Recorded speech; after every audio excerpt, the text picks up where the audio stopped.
Continuamos en presencia del Señor y le voy a pedir al Señor su santa palabra para que en esta palabra podamos vivir este momento de reflexión. Les voy a leer sobre la carta de los Efesios en el capítulo 5, versículo 17.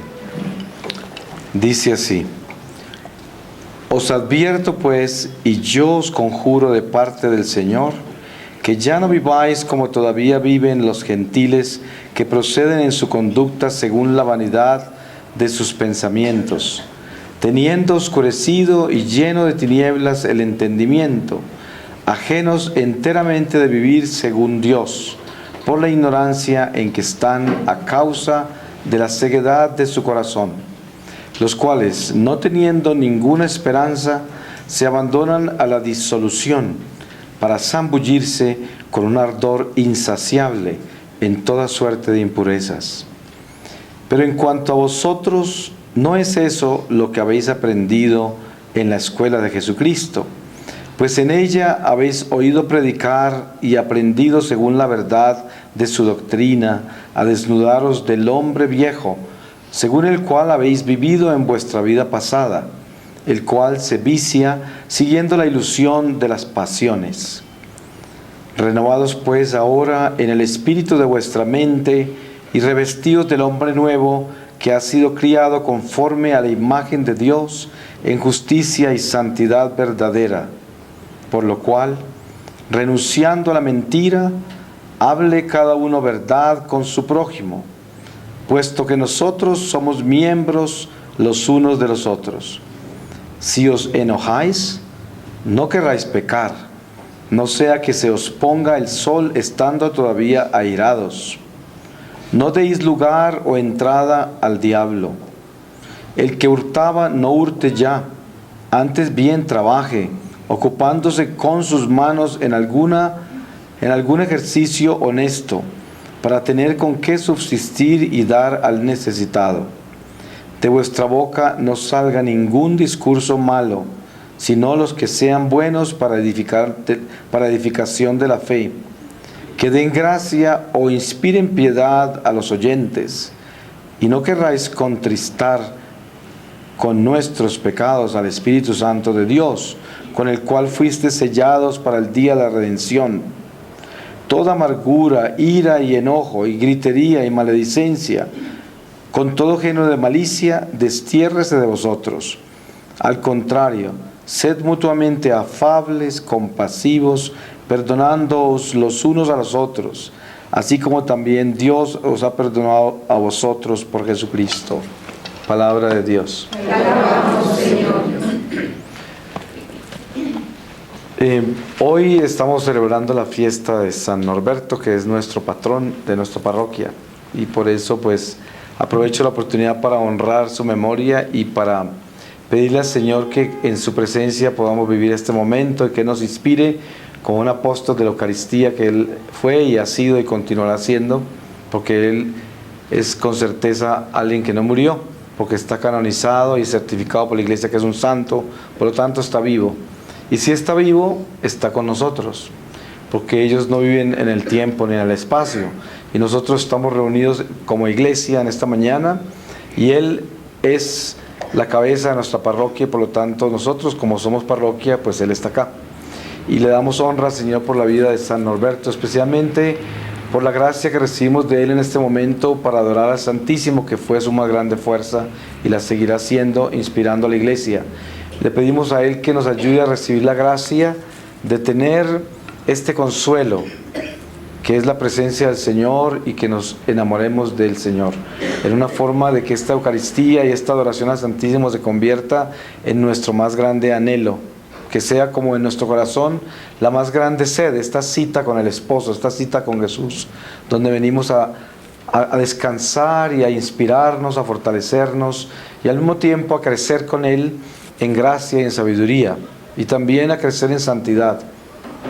La palabra santidad es una palabra extremadamente difícil para el mundo en que vivimos nosotros, y cada uno de nosotros, cuando escuchamos esa palabra, parece que fuera extraterrestre, como algo que no nos pertenece a nosotros. Lo vemos tan lejos. pero está tan cerca, porque la santidad es el Señor. Y la santidad, cuando se habla de la santidad, y que sobre eso quiero hacer esta reflexión, hablar de la santidad. Cuando hablamos de la santidad, hablamos del santo, el santo de los santos, hablamos del Señor. La santidad es vivir en el santo, vivir dentro de Él. Y por eso cuando se dice que una persona fue canonizada, quiere decir que entró al santo, se compenetró con el santo de los santos, con el Señor, con Dios, y se coronó en su gloria, y por lo tanto queda coronado eternamente en su gloria, en su vientre, y se dice que es santo, porque el santo vive en Él, y porque el santo lo realizó como alma. Y hoy, cuando miramos la palabra santidad, pues por el pecado que hay en nosotros, por la angustia que hay de ser infieles a Dios en tantas cosas cada día, nos atormenta un poco la palabra santidad, y a veces mucho, dependiendo de en qué relación nos encontramos con Dios. Pero si nosotros en nuestra fe católica hemos encontrado algo por seguro, es que tenemos un Dios verdadero, y es el santo, y Él nos invita a ser como Él. También es algo que a nosotros nos atormenta, porque cuando Dios habla a través de Jesucristo, su Hijo, la persona de segunda persona del Espíritu Santo, y nos dice que debemos ser santos y perfectos como su Padre es santo y perfecto. Y ese llamado es un llamado de misericordia, porque todo lo que Dios pide ya nos lo ha dado. Él no pide cosas que ya no nos haya concedido. Si Él nos pide que nosotros logremos esa santidad, entonces nosotros seguramente que entenderemos de que Dios es justo, bueno, misericordioso, y si Él nos pide estas cosas es porque ya nos las dio. Si Él nos dio el don de la santidad a nosotros como católicos, es porque Él se nos dio a nosotros en la Eucaristía. La Eucaristía es nuestra fuerza, y en esa fuerza de la Eucaristía es que nosotros encontramos la santidad. Por eso los cuerpos quedan incorruptos de aquellos que viven esa gracia. No todos necesariamente, porque el cuerpo incorrupto no necesariamente es una regla de santidad. Hay muchos santos que se descompusieron sus cuerpos y son santos, pero Dios utiliza esas señales como parte de su fidelidad para su pueblo. Pero el sentido de la santidad en nuestra vida diaria es la lucha por obedecer. Ese es el camino a la santidad. El camino a la santidad no es creer que uno debe ser santo ya, y que se atormenta y se siente mal porque no es santo, porque no se porta como un santo.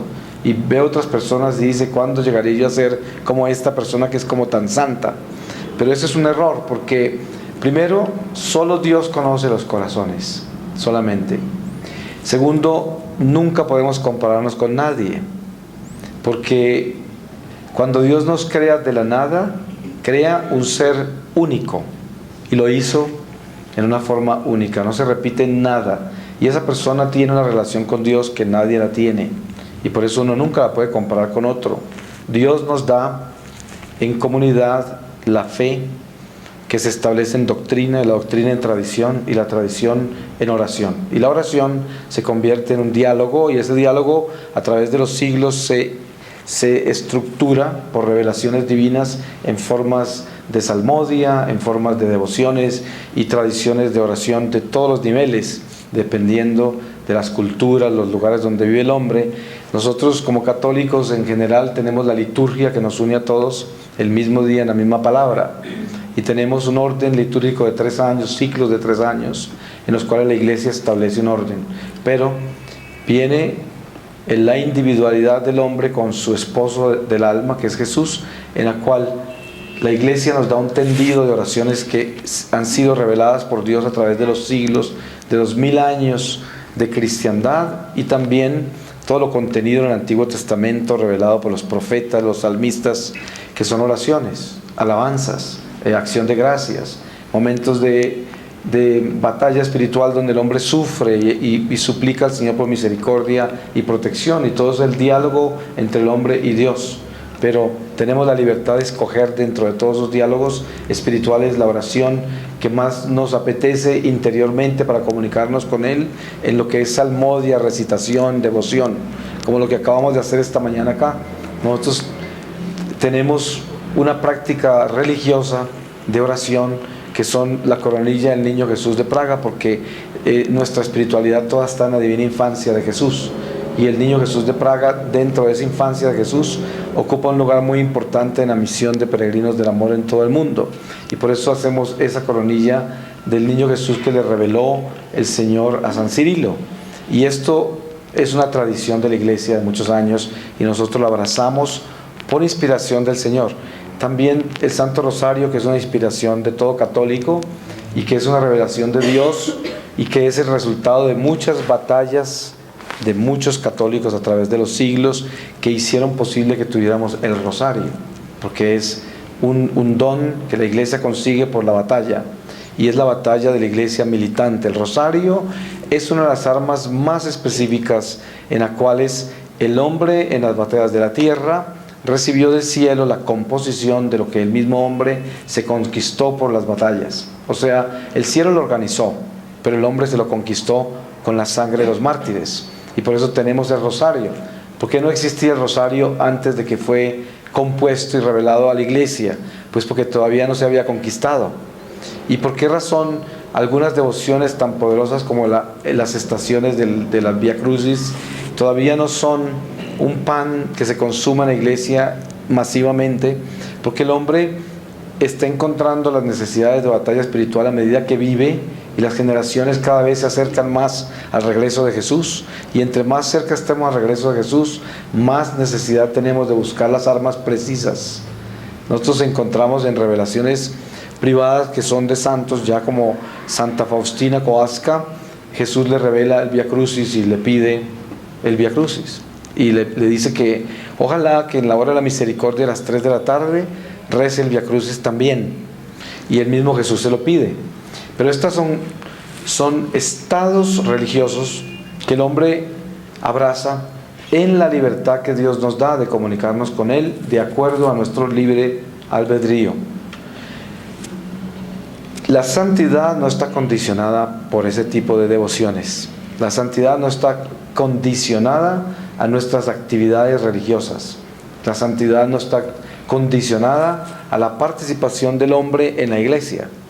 Todos esos son complementos y elementos de la estructura de la santidad en la tierra. Pero la santidad descansa es en la intención del corazón. Ahí es donde descansa.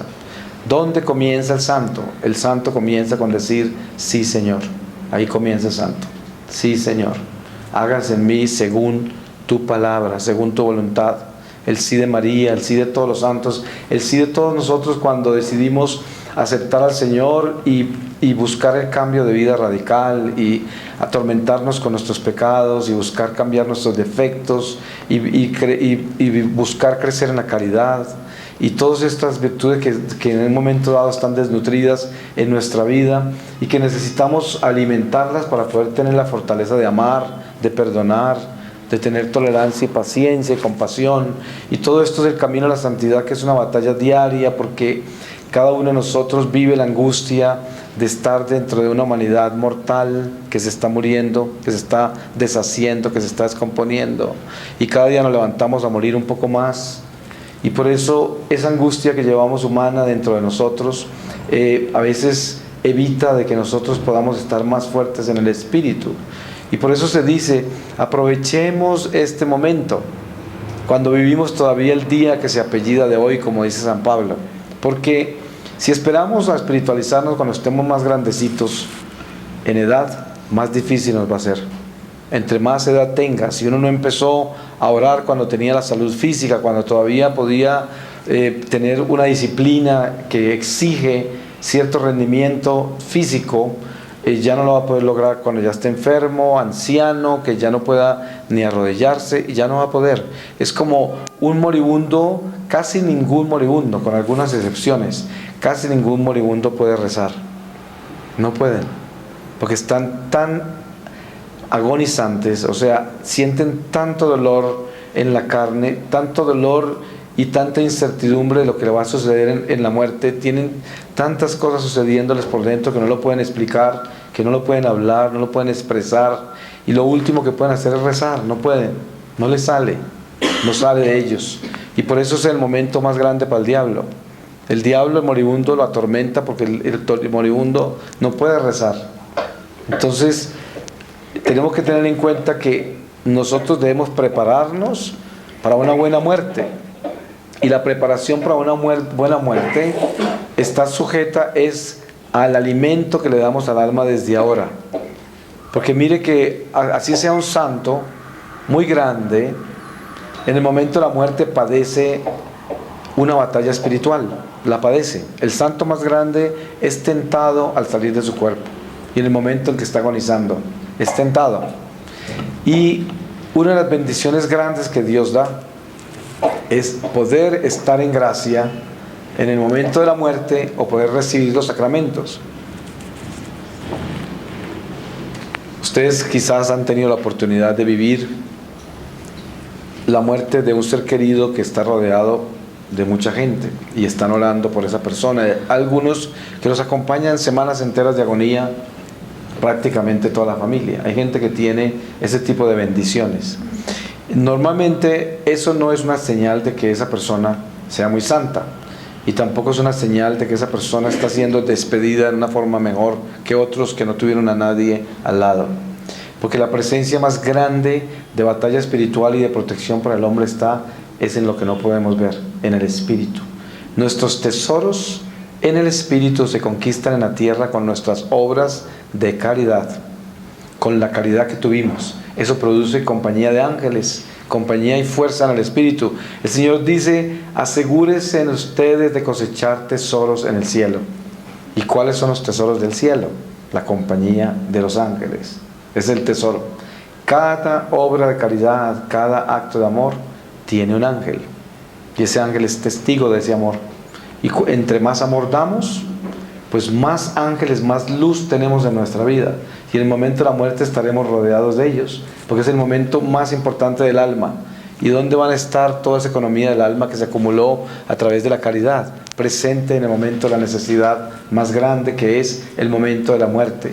Entonces, no es que en un momento dado vemos un padre de familia que fue bueno, educó los hijos, los tuvo en los mejores colegios, o una persona humilde que trabajó todo el tiempo en el campo y educó a su familia y sufrió mucho. Es una persona que trabajó muy duro, pero todos lo aman. Entonces, al momento de la agonía están todos los parientes allá alrededor de él y todo. Eso podríamos decir que son las obras humanas, y las obras humanas agradecen a ese padre o a esa madre todo lo que hicieron.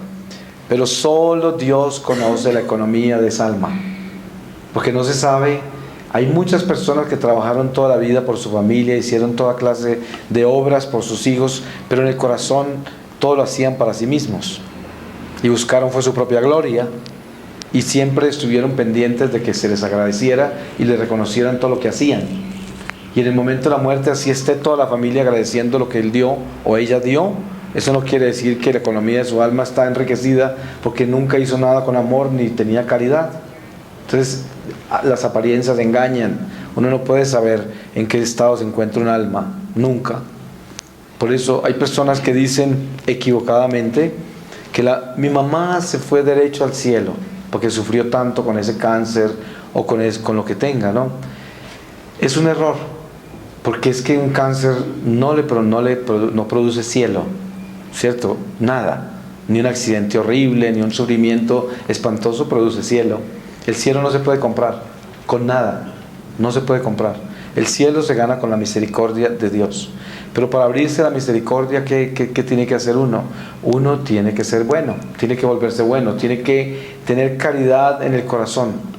Si usted sabe que esa persona querida es una persona que tiene caridad, y la caridad está en la humildad, la caridad está en un dar sin esperar, la caridad está en ese amor incondicional que nunca espera nada. Ese amor que perdona siempre, que es paciente, que es tolerante, esa es caridad. La caridad es eso donde uno muere a sí mismo y ya no está buscando su gloria ni la atención para uno, y nadie lo molesta a uno, nadie lo disturba, no le quitan la paz, porque uno tiene todo el poder puesto en Dios. nunca le da poder a las criaturas. Eso es caridad. La caridad comienza en el corazón cuando usted ya no le da poder a los seres humanos. Cuando usted ya hagan lo que haga la gente, usted nunca le quitarán su paz. Y como dijo el apóstol ahora en Efesios, que leímos, no permitas que la ira te sorprenda con la caída del sol. O sea, nosotros como seres humanos, hasta el más santo en un momento dado pierde el control por alguna situación difícil con otras personas. Pero inmediatamente uno tiene que darse cuenta de que le está dando poder a cosas naturales, a seres humanos, a criaturas, y le está quitando el poder a Dios. Entonces uno tiene que reaccionar rápido antes de que se convierta en un acto de idolatría y pedir perdón al Señor y sanar su corazón para que no quede ira ni resentimiento allí y se rescate la caridad. Entonces, en esa caridad es donde comienza la santidad. La santidad es el sí al Señor, y el sí al Señor es abrazar la caridad. Y la caridad nace cuando el hombre decide aceptar sus limitaciones, su miseria, sus tendencias tan graves al pecado, los errores que ha cometido los acepta. Nunca busca excusarse, ni justificarse, ni explicar nada. Porque lo más lindo de la humildad es que uno nunca explica nada de las cosas malas que uno ha hecho. Miren que hay un ejemplo de Santa Teresita del Niño Jesús precioso, que ella tiene una situación que sucede, creo que es con un florero o algo, que se quebró, o no sé qué se quebró. Pero la Madre Superiora la acusa, la regaña y todo, y ella nunca dijo nada, se quedó callada. Se quedó totalmente en silencio y no defendió esas cosas, no las defendió, sino que utilizó ese momento para edificarse mucho más arriba. Nosotros, cuando no tenemos caridad, lo primero que hacemos es dar explicaciones, corregirnos, hacer toda clase de cosas ante una persona que nos llama a la corrección. E inmediatamente salimos con miles, y lo peor de todo, tratamos de buscar a quién culpar, que es peor todavía. Esa es la falta de caridad. Tenemos que corregir esa actitud para poder entrar en la verdadera caridad. La verdadera caridad es que no importa si es que cuando una persona viene a llamarme la atención de algo, debo agradecerle al Señor, porque eso me hace más chiquito, más humilde, y debo recibir una corrección con todo el amor del mundo. Por eso hay gente que se purifica en sitios terribles, de torturas, de prisiones, de hospitales donde abusan los enfermos, familias donde tienen padres alcohólicos o depravados o gente rara en la casa y pasan cosas horribles, y hay personas que se purifican con todas esas cosas tan espantosas porque aprenden a estar en silencio, llevando todo ese dolor y esa miseria sin protestar, sin tentar a Dios, sin acusar a los hombres, a nadie, y seguir una vida en silencio y en amor, con esa belleza interna del corazón donde uno dice, así es mi vida, pero no le quita la paz, ni le quita el gozo, y es una persona que brilla en ese amor. El regalo más precioso que Dios nos ha dado es la caridad. La caridad se refleja en esta Eucaristía. Aquí está la caridad. Qué acto tan grande de caridad. Dios se nos da enterito para que nosotros lo consumamos. Ese es el servidor, el que sirve eternamente. Sigue sirviendo, se hace pan y nos sirve todos los días y nos alimenta, y eso es lo que Él quiere que hagamos nosotros, como la historia de Antioquía, ¿cómo se llama? San Ignacio de Antioquía, que él es uno de los ejemplos más grandes de la iglesia. Yo siempre me recuerdo de ese ejemplo porque es poderoso en lo que es caridad. San Ignacio de Antioquía lo arresta Nerón y se lo lleva de Antioquía para Roma para sacrificarlo a los leones, y él era un obispo. Pues era un obispo que se dice la historia que fue el niño que Jesús sentó en sus pies, en sus piernas, allá en el Monte de los Olivos, y él llevaba a sus amigos hasta ese monte a mostrarles dónde Jesús lo había sentado en sus piernas. Es del principio de la iglesia. Se lo llevan para Roma, y toda la iglesia, a través del viaje, que era muy largo, porque esos viajes en esa época eran muy largos, intercedía para que lo liberaron. Y él le rogaba a toda la iglesia que no pidieran por él, para la liberación de él, que él tenía que ser trillado por los dientes de las bestias para hacerse pan y ser servido como alimento. Imagínense, y él llega a Roma vestido de obispo, se va corriendo hacia los leones cantando, y ese día fue el día en que más romanos se convirtieron al cristianismo, porque entre más mataban cristianos, más se convertían los romanos, y por eso finalmente se termina convirtiendo Constantino. porque ya se le había convertido su mamá, Santa Elena. Y este es el curso de nuestra iglesia. Fíjense, cada vez que uno de nosotros hace lo de San Ignacio, se convierten más personas. En nuestra familia, ¿cuál es la preocupación grande en nuestra familia? La conversión de todos los seres queridos. ¿Cómo se convierten los seres queridos? Haciendo lo que hizo San Ignacio, que es no buscar las glorias de las comodidades humanas, no buscar salvar mi vida, no buscar defenderme, explicarme, a toda hora buscar estar yo en una posición favorable ante los demás y tratar de estar justificado en mis actos. Así estén débiles mis actos, mediocres, mal hechos, que no sean perfectos, yo quiero presentarlos siempre con una excusa para que queden perfectos, a pesar de que no los hago perfectos. Pero yo quiero que aparezcan así. Y discuto, y peleo, y defiendo. Ese no es San Ignacio, ese no es Cristo, esa no es la caridad. La caridad es todo lo contrario. La caridad es entregar ese corazón sin justificarlo. Y el error es la oportunidad más grande. Fíjense en que una persona que no comete errores porque nunca trabaja, nunca hace nada. Ese es el hipócrita, el vanidoso, que se cuida de no cometer errores nunca, para que no lo cojan en ninguna cosa mala. Por eso hay gente que no participa en muchas cosas. Ustedes ven que hay gente que es impecable, siempre se mantienen impecables en todo, pero no se meten en nada, no dicen nada, no se meten en nada ni con nadie, porque no quieren problemas, así lo llaman. Yo no quiero líos con nadie, por eso me mantengo mejor solito. Pues ese generalmente no sería el caso de todos, porque uno, si hay alguna cosa sabia, es nunca puede uno generalizar una regla. Hay gente que por muchas razones santas son así, pero es muy común que esas personas así son egoístas y son personas que no tienen caridad y vanidosos, y por eso no quieren arriesgarse a quedar en ridículo en público, a cometer un error, a que les descubran sus defectos, todo eso. Entonces esas personas nunca se convierten en pan de vida, no se convierten en ese trigo, no se convierten en ese elemento de alimento para la iglesia. Pero cuando el hombre le dice sí al Señor, le dice sí desde su imperfección, y con esa imperfección, esas limitaciones, esa miseria, se entrega al Señor, y el Señor en eso se glorifica y de eso hace bellezas. Fíjense que una persona que no tiene miedo a cometer errores, pero que es prudente, porque hay una cosa muy diferente que es, ustedes conocen esa palabra muy criolla de por sí, que es espantosa, que es franco. Yo soy franco. Ustedes han oído hablar de eso. Es que yo soy muy franco. Eso quiere decir que es un imprudente. Ser franco no es una virtud, es una imprudencia, porque es muy diferente ser sincero y veraz a ser franco. Franco es una palabra imprudente. Generalmente las personas piensan que son francas porque les cargan en la cara al otro todo lo que sienten de esa persona, e imprudentemente le dicen cosas que no le deben decir, o sea, que no le deben decir nunca. Y ese que se considera franco, pues ese no tiene caridad, porque también uno tiene que saber exactamente cómo hablar y cómo, es decir, nunca se debe uno guardar nada ni cometer un pecado de omisión. Como dice el apóstol, hay que exhortar a tiempo y a destiempo. Pero una cosa es segura, y es que uno jamás puede faltar la caridad a nadie. Hay que exhortar a tiempo y a destiempo, pero con caridad, con amor, porque nadie está sujeto a obedecerle a nadie. Uno tiene la libertad. Si Dios no nos obliga a obedecerle a Él, ¿de dónde sacamos nosotros que vamos a hacerle obedecer a los demás? O que vamos a esperar a que los demás hagan lo que nosotros queramos y que sean como nosotros somos. Eso no es de Dios. Por eso la caridad nos enseña todos esos secretos. Cuando uno tiene caridad, siempre actúa con el Señor, porque uno piensa antes de hablar, y antes de caminar siempre considera el paso que va a dar.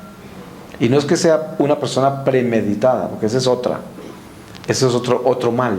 No es un premeditado, sino que es una persona que siempre escucha primero el impulso del corazón interior. Lo interior escucha y después actúa. Por eso el consejo de los santos, San Santiago, dice que debemos ser muy prontos a escuchar, pero muy lentos a hablar. Y eso no para cuidarnos de cometer errores, sino para estar dentro del amor y de la meticulosidad que es una disciplina importante para nosotros estar atentos primero a lo que Dios nos está diciendo a través de los elementos, las señales, los seres humanos. Todo habla, todo habla. Cuando usted se levanta por la mañana, ya tiene un diálogo interior desde sus sueños. Y cuando usted ve la luz del día, le está hablando, todo le está hablando. Por donde usted camine, hay un diálogo permanente. Todo le habla a usted, porque nosotros estamos asimilando una lección, y la lección es hasta que termine. Cuando el estudiante está en el colegio, tiene clases de 1 hora o de 45 minutos, depende de la disciplina, la pedagogía que sigan. Y cuando están en recreo, que están descansando, siguen en el colegio. Y tienen que portarse como si estuvieran en el colegio, porque están en el colegio. Y en ese colegio, aún que estén descansando de clases, tienen que vivir en las formas que se debe vivir en el colegio, en una disciplina, en un comportamiento que tiene que ver con el colegio. No es nada diferente comparar eso con la vida nuestra. La vida nuestra, a veces estamos en la iglesia y estamos al frente del Santísimo como estamos ahora. A veces estamos viviendo alguno de los sacramentos y estamos en ese estado, pero cuando salimos es como si estuviéramos en el descanso de una clase, pero estamos en el colegio. Por lo tanto, tenemos que vivir todas esas reglas del colegio de las almas, el colegio de la vida. No es nada diferente, es lo mismo. Nosotros debemos vivir como vivimos en la iglesia, al frente del Santísimo, debemos vivir en la calle al frente del pordiosero. Y al frente de la otra persona que es dura, violenta conmigo, lo que fuera, igual. Estamos viviendo unas reglas, una disciplina, una formación, una doctrina, una obediencia, una caridad, siempre en todo.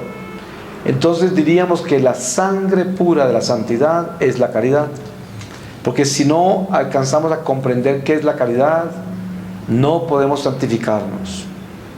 Mire, en esta cultura, especialmente en la clase media nuestra, hay un demonio peligrosísimo, que es el espíritu de autoridad. Ese es un demonio peligrosísimo.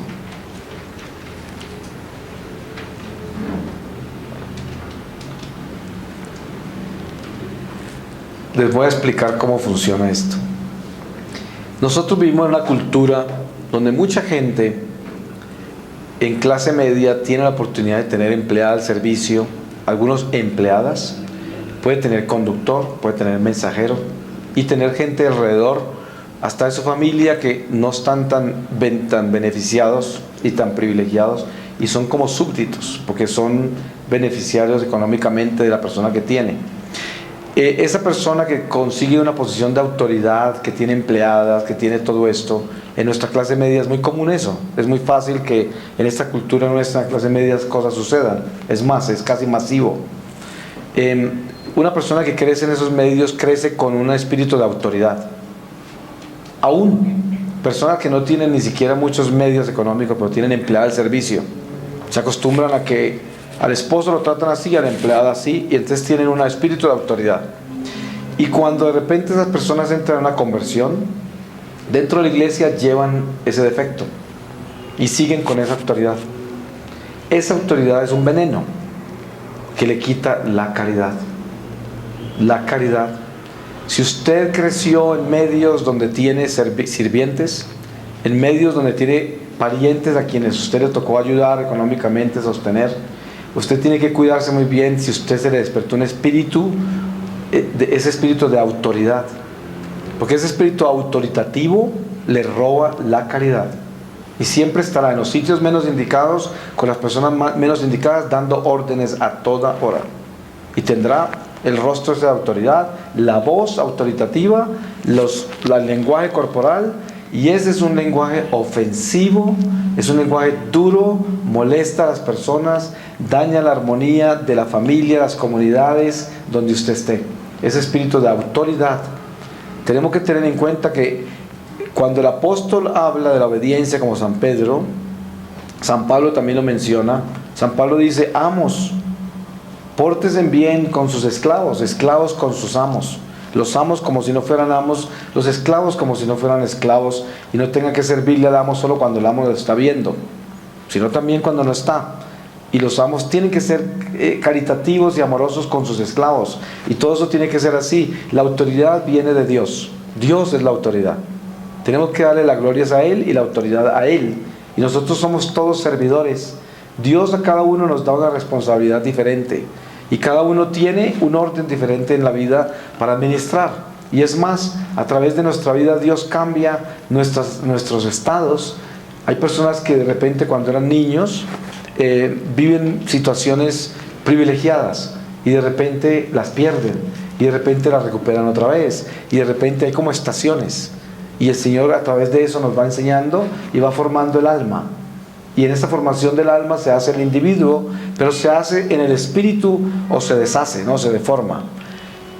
Dios nos da la oportunidad de reflexionar en estos estados de la santidad como lo que estamos haciendo en este momento, para que nosotros revisemos nuestro carácter, la persona que construimos y diseñamos, que solo nosotros le hicimos.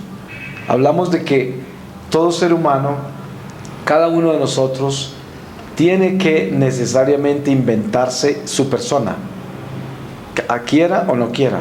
Usted va a un kindergarten y ve usted 20 niños chiquitos de esos que apenas les quitaron los pañales y están ahí en un kindergarten, y póngase, obsérvelos bien, y se dará cuenta que cada uno se está inventando una personalidad de acuerdo a los eventos.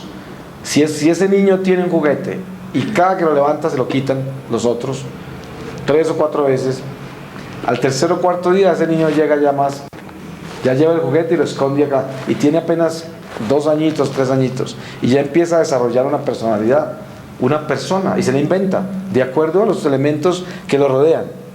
Por eso, como ustedes se dan cuenta lo diferente que es cada uno, si a cada uno de nosotros tocó formarnos en elementos totalmente diferentes, y esto va formando una persona, pero esa persona se la inventó uno por las circunstancias, y esa invención de la persona no tiene nada que ver necesariamente con el amor o la caridad, no, es una parte, es un evento humano.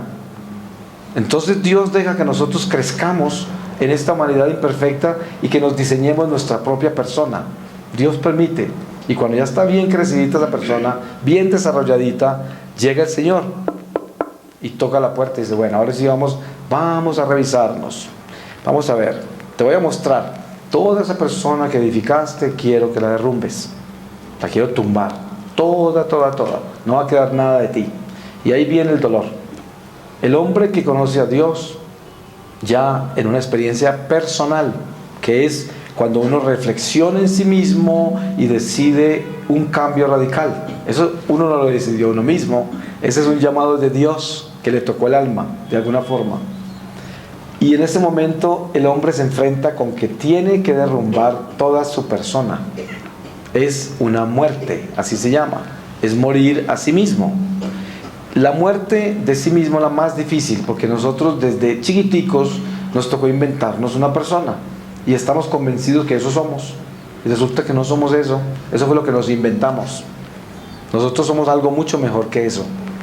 Esa persona nuestra que cometió errores, que mintió, que robó, que es violenta, que no tiene caridad, que peca con toda facilidad, que hace esto, lo otro, que tiene ideas preconcebidas de la humanidad por los eventos en los que creció, que tiene todas esas cosas, eso no es usted.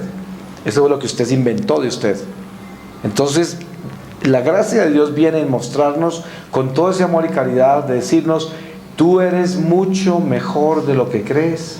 Lo que pasa es que todavía no has empezado a vivir, no has empezado a vivir en mí. Trasládate a este territorio de la luz sin ti, y yo te voy a llenar de mí para que puedas empezar a vivir en mí, y ya seremos uno solo, y por eso tendrás vida ya, porque te la voy a dar, la vida verdadera, la vida que Dios nos da, no la que yo me invento. Pero fíjese que Dios permite que no la inventemos. ¿Y por qué? Porque este es el crecimiento de los ángeles. O sea, al principio el Señor creó los ángeles y los creó puros. Los ángeles nunca tocaron nada impuro. Sin embargo, una tercera parte de los ángeles cayeron en la desobediencia, a pesar de ser intelecto puro. Después de eso, Dios crea a nosotros, y ya Él se asegura de que todo el que entra al cielo ya no cae. ¿Y cómo hace para asegurarse de eso? Desde la miseria, la imperfección y la mortalidad de parte de nuestro ser, que es nuestra carne desterrada, esta carne mortal, desde ahí el Señor nos empieza a educar para que aquel que obedezca y descubra el verdadero sentido de la vida, que es la eternidad, pueda llegar a la gloria de Dios y ser un ángel firme, que ya no se cae, ya nunca se caerá. Entonces por eso Él deja que estas criaturas que somos nosotros imperfectas, pero con un alma que está en Él, porque fue creada en ese espíritu del Señor, que esta persona crezca libre y se haga una persona, se la diseñe. Y luego viene el alfarero y dice, te voy a moldear. Entonces para moldear hay que sacar mucho barro. Él va poniendo sus manos y Él es el que tiene la imagen en que nosotros vamos a quedar, que es la imagen de Él. Eso duele porque nosotros queremos todo el barro entero que tenemos. No queremos que nos moldeen, que hagan ninguna imagen con nosotros. Nada, queremos todo el pedazo entero, todo enterito. Pero resulta que ese barro todavía no está moldeado. Ese barro no tiene forma. Ese barro tiene nuestra forma. Es una forma inventada. Con esa forma no vamos a tener oficio. Porque para que haya oficio, el instrumento tiene que tener forma. Si no, no puede ser. Usted ve cuando están empezando a construir un violín, pues ese violín no lo puede llevar a tocarlo en un concierto. Tiene que esperar a que lo hagan. Pero ya sabe que de ese palo van a sacar un violín. Entonces, como pretender uno ser violín ya antes de que le abren el palo y saquen la forma del violín y le pongan cuerdas. Eso sería el equivalente. Entonces Dios permite que nosotros crezcamos en ese libre albedrío y nos diseñemos nuestra vida. Y cuando llega el llamado del Espíritu, Él nos pide que dejemos caer todo el edificio en que nos construimos. Y miren, lo más hermoso que puede haber en el crecimiento espiritual de un ser humano es esa sed por descubrir cómo superar los defectos. Es lo más lindo que hay. Cuando una persona sinceramente, cuando usted le llama la atención a alguien que usted quiere, porque como dice el Salmo, Dios corrige al que quiere, lo corrige. Si usted quiere saber quién lo quiere a usted, una persona que lo corrija con caridad y le diga siempre a usted, mira, tus problemas son estos, tú tienes este problemita y lo tienes que corregir. Y si no, pues ni siquiera aspires a crecer y a cambiar, porque no vas a cambiar si no superas eso. Esa persona que acepta esa corrección fraterna con amor y lo acepta, dice, sí, ese es mi defecto, ayúdeme, ¿cómo puedo superarlo? ¿Qué hago? ¿Cuántas veces lo cometo en el día? ¿Se ha dado cuenta? ¿Cuántas veces lo cometo en 6 meses, en un año? ¿Se ha dado cuenta? Cuénteme. Y empieza a tomar nota de todo, cuántas veces lo volvió a hacer, con quién lo hizo, bajo qué circunstancias, y se dedica con cincel y martillo a labrar esa virtud que está dañada por ese defecto, por ese vicio. Y esta es una persona que brilla. Así se gaste toda la vida superando ese defecto, esa persona brilla por el trabajo que tiene tan increíble de superar ese defecto. Hasta el punto que muchas veces Dios no permite que en vida lo supere, porque está tan ocupada perfeccionándose que ya está en el camino de la perfección, y para los ojos de Dios ya está perfecta. Ya Dios la tiene perfecta, porque sabe que ese es un hijo fiel que está labrando únicamente buscando esa perfección con esa sed, y al final de la vida ya estaba perfecto para Dios, ya. Y esto es hermoso, porque no hay cosa más grande que ver una persona que esté trabajando en eso. Ese es el camino a la santidad. Esa es la santidad. El sentido de la santidad es tener la sed de complacer a Dios solamente, y a Dios solo se complace con la caridad, nada más. Si no hay caridad, no hay relación con Dios, porque la relación con Dios no es el activismo.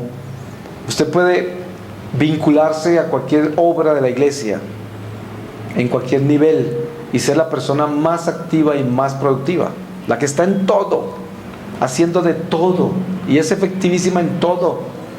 Pero si no tiene caridad, eso es basura, eso ante Dios no vale nada. Nunca aparecerá ante el tribunal del Señor el día que usted se muera, ni siquiera un segundo de lo que usted hizo, nada. Nada de eso aparecerá ante el Señor, nada. Porque tiene que tener uno esa caridad. Y la caridad es el darme yo. El darme sin esperar nada, absolutamente nada. Esa sería la meta más grande que nosotros debemos tener. La esposa con el esposo con la esposa, los padres con los hijos con los padres, las comunidades como esta, la parroquia en general, todo lo que hacemos nosotros en la vida, con la gente que ni conocemos en la calle, todo eso, siempre tener ese espíritu que está dando todo el tiempo, que no es un espíritu que juzga, ni se ofende, ni se molesta, ni acusa a nadie, en ningún momento acusa a nadie. Si usted quiere ver un acto de caridad, una falta de caridad bien espantosa, váyase a acusar a otra persona para salvarse usted. Eso es demoníaco completamente. Por eso esas prácticas nunca las debemos tener, de ir uno a acusar a otro para disminuirlo bien, para ponerlo bien chiquito, para yo ponerme más grande. ¿Usted se imagina algo más feo que eso? Piénselo bien y verá lo feo que es eso. O sea, es algo que produce náuseas. Los ángeles se marean, se les eclipsan las alas con eso, porque eso marea ángeles. El peor defecto que uno puede tener es acusar a otro para elevarse uno. Eso es demoníaco completamente. Ese es el acusador, el diablo. El diablo tiene ese espíritu. Yo vengo a poner por debajo a los demás y yo me pongo por encima, ¿cierto? Entonces así me fortalezco yo. Este es uno de los males más comunes de la humanidad, porque nosotros desde chiquitos hacemos eso. Hablando otra vez del kindergarten, vean ustedes los chiquitos que todavía ni siquiera muchos saben hablar bien, ya están acusando a otro, lo acusan. Un niño de 3 años es un acusador terrible a veces. Este me fue y me robaron y él fue el que hizo todo lo malo, pero está echándole la culpa a otro y se ve. ¿Y qué quiere decir eso? Es que esa es nuestra naturaleza. Entonces nadie puede decir acá, y me siento mal porque eso se refiere a mí. Oh no, lo mal sería que no se refiriera a usted. Se refiere a cada uno de nosotros. Yo tengo ese problema, usted lo tiene, cada uno lo tiene. Nosotros tenemos ese potencial todo el tiempo de buscar a ver a dónde ponemos la carga, a ver dónde repartimos la cruz, a ver quién se la lleva mejor, porque yo ya llevo muchas cruces, ya llevo mucho peso, yo no quiero esto encima de todo. No más problemas. Es muy común escuchar gente hablar así: no más, no quiero más, no soporto más. Por eso se separan, se acaban los matrimonios, todo, no más, ya no más. Y resulta que no es así. ¿Qué tal que Jesús hubiera dicho no más en la quinta estación? No se puede. Nosotros debemos caminar con esta vida, y caminar no con no más, sino con dame más. Dame más, Señor. Los santos todos le pidieron más sufrimientos al Señor, porque sabían que en ese sufrimiento estaba su tesoro. Estaba su tesoro. Y no es que yo esté predicando acá de que nosotros debemos pedirle sufrimientos al Señor, porque no necesariamente eso es lo que el Señor pide que le pidamos, pero sí tener en cuenta de que la vida que llevamos cada uno de nosotros es en general un diseño que nos hicimos. Fíjese que lo que nosotros somos hoy es el resultado de nuestras decisiones. Nosotros decidimos. Hay algunas cosas que son el resultado de las decisiones de los padres, y hay otras cosas que son el resultado de las decisiones de una sociedad, y hay otras cosas que son el resultado de una generación entera, de las decisiones de una generación entera, y otras cosas que son el resultado de la decisión de la humanidad, como es el pecado original, que esos dos hombres, Adán y Eva, traen la muerte para toda la humanidad entera. Así de que si hablamos de la santidad y nos establecemos en esa santidad, tenemos que pedirle al Señor todos los días la caridad. Y le ponemos caridad a todo lo que hacemos, en todas las cosas donde vivimos, en todo estado. Y ahí estaremos buscando la santidad siempre. La santidad se concibe en el corazón, diciéndole al Señor: Señor, dame la santidad. Yo solamente quiero buscar la santidad en mi vida. Enséñame la caridad. Dame esa enseñanza de la caridad. Voy a pedirle al Señor su palabra para que sellemos esta reflexión en su palabra. Y les voy a leer a ustedes de la carta a los Hebreos, en el capítulo 3, versículo 7. Y dice: perseverad en la fe de Cristo. Por lo cual dice el Espíritu Santo: si hoy oyereis su voz, no querráis endurecer vuestros corazones, como sucedió cuando el pueblo estaba en el desierto, en el lugar llamado contradicción y murmuración, en donde vuestros padres me tentaron, queriendo hacer prueba de mi poder, y en donde vieron las cosas grandes que hice. Yo sobrellevé a aquel pueblo con pena y disgusto por espacio de 40 años y dije: este pueblo sigue siempre los extravíos de su corazón. Él no conoce mis caminos. Y así, airado, he jurado que no entrarán en el lugar de mi descanso. Mirad pues, hermanos, no haya en alguno de vosotros corazón maleado de incredulidad hasta abandonar al Dios vivo. Antes, amonestaos todos los días los unos a los otros, mientras dura el día que se apellida de hoy, a fin de que ninguno de vosotros llegue a endurecerse con el engañoso atractivo del pecado, puesto que venimos a ser participantes de Cristo, con tal que conservemos inviolablemente hasta el fin el principio del nuevo ser suyo que ha puesto en nosotros. Mientras que se nos dice: si hoy oyereis su voz, no endurezcáis vuestros corazones, como los israelitas en el tiempo de aquella provocación. Pues algunos de los que la habían oído irritaron al Señor, aunque no todos aquellos que salieron de Egipto por medio de Moisés. Mas ¿contra quiénes estuvo irritado el Señor por espacio de 40 años? ¿No fue contra los que pecaron, cuyos cadáveres quedaron tendidos en el desierto? ¿Y a quiénes juró que no entrarían en su descanso, sino aquellos que fueron incrédulos? En efecto, vemos que no pudieron entrar por causa de su incredulidad. Temamos pues que haya alguno entre nosotros que sea excluido de la entrada en el descanso de Dios. Palabra de Dios. Le damos gracias al Señor y los invitamos, les extendemos la invitación para que este día sea un día de muchas gracias para todos nosotros, para la iglesia, para nuestra patria colombiana, buscando la paz siempre, y que este día de vigilia, que es de 24 horas y termina mañana con el Rosario de la Aurora y la Eucaristía por la mañana a las 7, pues que sea una oportunidad para ustedes, que los que puedan participar las horas que puedan, y para los que no pueden y se van, pues seguiremos con ustedes acá porque ya vinieron y los tendremos en nuestro corazón, y seguro que el Señor les dará la misma gracia que recibiremos todos que nos quedamos hasta el otro día, porque sabemos que si ustedes pudieran también lo harían.